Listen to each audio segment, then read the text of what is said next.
NFL spin move for the fantasy, or perhaps a sportsbook spin on the latest headlines here in the NFL. So the draft is still a few weeks away, but it's never too early to talk NFL futures. Ooh. Ain't that the truth? Currently on the DK Sportsbook, the highest win total for a team is set at 11.5, with the Bucs and Bills sharing that spot. Like, Steve, how surprised are you there isn't a win total higher than that on the board? You know, not necessarily. I'm like, even with the extra regular season game that is now started last year, how many teams improved drastically? Like, what team do you feel confident? Like, all right, well, this team's going to go over at 11.5 wins because there's so many good teams in the league right now with all the moves that have been made. Like, you talk about, you know, the every team feels like they're making a huge splash at this point. Like, I can't even name all the teams that have made improvements because it's basically half the league except the Jets. Like, every team is doing something to improve in some sort of way. So 11.5, like, there are some teams that are absolutely going to go over, and obviously the two teams that we mentioned are in the mix there, but there is just so many guys that have moved around and so many pieces, so many chess pieces have moved in the NFL that it's almost hard to keep up and figure out who's where and what team is going to win over 11.5 games. So I'm not surprised by this. There are obviously going to be teams that we're going to take the over on this number on, but as it's set right now, and we don't even know what the draft looks like yet, how that shakes out. So that's going to obviously change some things too as well. Reid, it's a real Queen's Gambit situation out here. Ooh, I like that. Nice reference. A better April Fool's joke would have been Brandon Glass-Sheen next guest on the Unreasonable Odd podcast. Right, definitely. But, you know, I digress. But Steve's right. To what he's saying on the other side is that look at the two teams that have the highest win total, right? It's you know, the Bills, right? I think they're at the top there, and the Bucs. And theoretically, those teams haven't changed, right? Their core offenses are still essentially the same. Look, you add some pieces on the defensive side for Buffalo and Von Miller. You add some pieces a little bit here and there for the other teams, but the parity in the NFL is massive. Now, if you take it from a quantitative standpoint of the teams that made it to the Super Bowl and then what they did next year, because those are that's probably the most surprising, right? You take a look at those teams, the average in terms of the win percentage for that following season is 75%, with New England and those teams and Kansas City being the highest of the wins next year when those teams basically didn't change, right? That would put us at someone like Kansas City or someone like these other teams going up to like 13 wins or so, or the Rams, for instance. I think the Rams are at 10.5 right now on the DK Sportsbook. So just based off of that, right, and their team kind of staying the same. Look, they lose Robert Woods, and we'll still see if OBJ comes, but you add Bobby Wagner. That's the one team that I thought would be a little bit higher, but I'm with Steve here. I don't think any team right now should be over 11.5. If any one of those teams should be, I think it might be the Rams. Yeah, and now we have Julian Edelman tweeting out that he's joining the Bucs. Oh, That's boy. real. This is the worst day of the year on the internet. Yeah, I'm it not going definitely to is. lie. It is terrible. It's the worst. You know what would be kind of terrible for the Ravens if they screw up this contract situation with Lamar Jackson right now, because they've signed head coach John Harbaugh to a 3-year contract extension. They can't seem to work anything out right now with Lamar, who's going to be playing, at least as of right now, in that fifth year option on his first contract. But the quarterback says yesterday on Twitter, this is what he says: "I love my Ravens. I don't know who the hell is putting that false narrative out that I'm having thoughts about leaving. Stop trying to read my mind." Wow. All right, Reid, you think Jackson is just kind of biding his time here for a good contract? Yeah, for Billy's favorite player in the entire NFL, this is probably near and dear to his heart.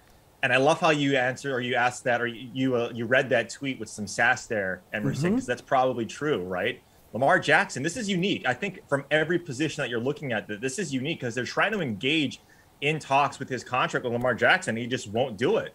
He won't talk about his contract. And there are reports that they're offering him $250 million. Damn. $250 million. What? And that's, yeah, there's reports out there that that's going to be potentially his contract, and he's not really doing much to do anything about it, right? I mean, again, that might just be hearsay and rumors on on Twitter.com, which is probably the worst place to look, like you guys are mentioning right now. Absolutely hate it there.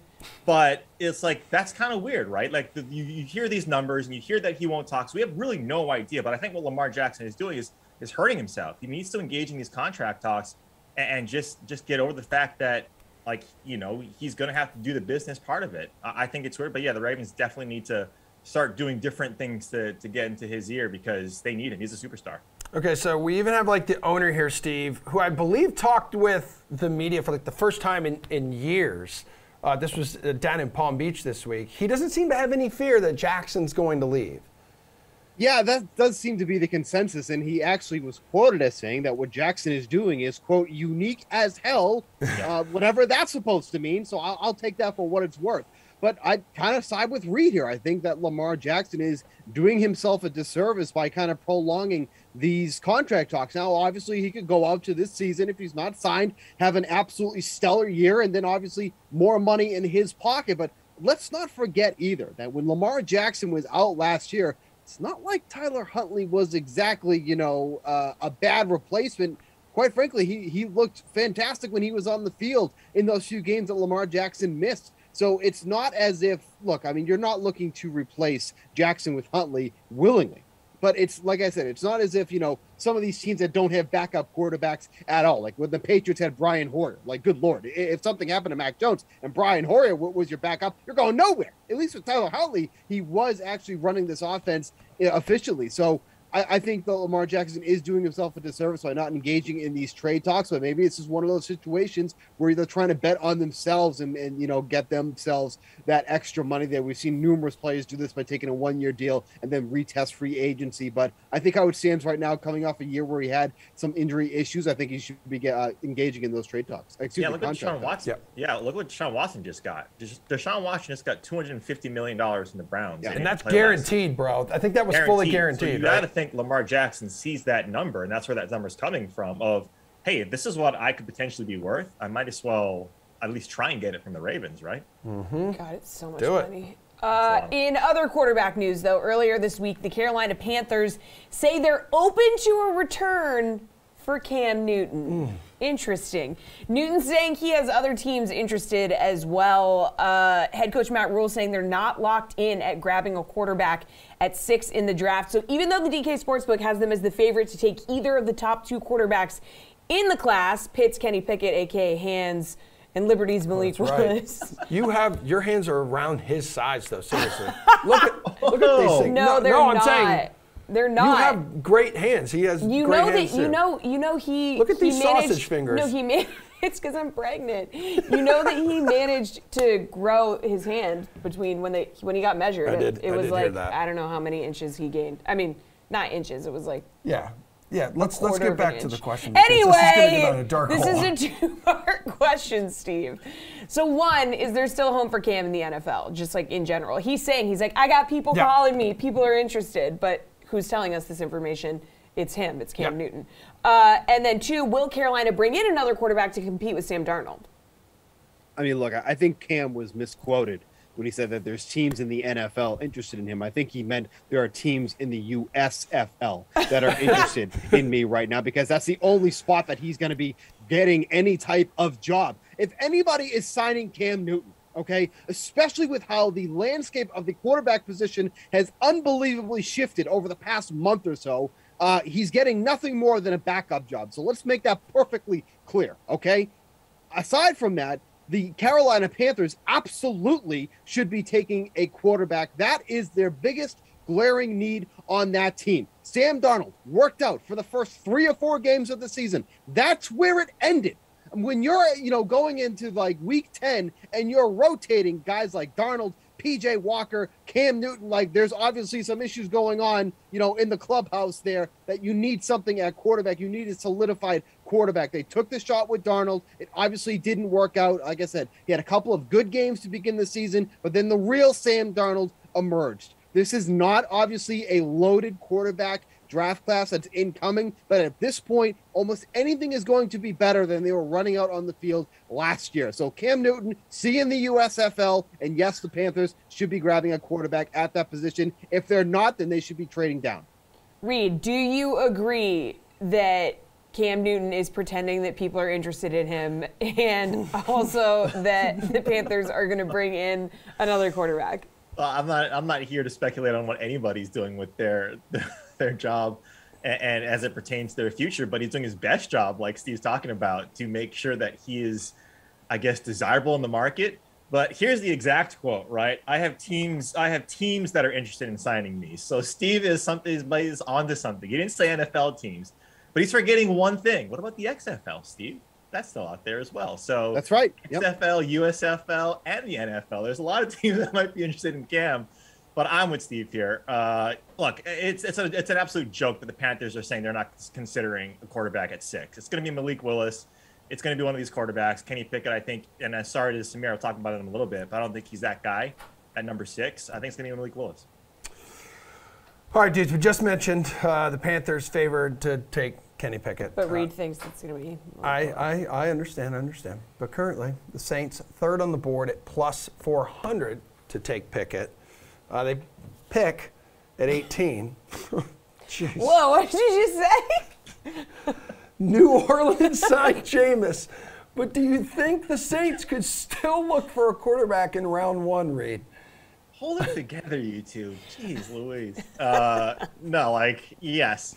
I do think they do, but I don't think it's Kenny Pickett.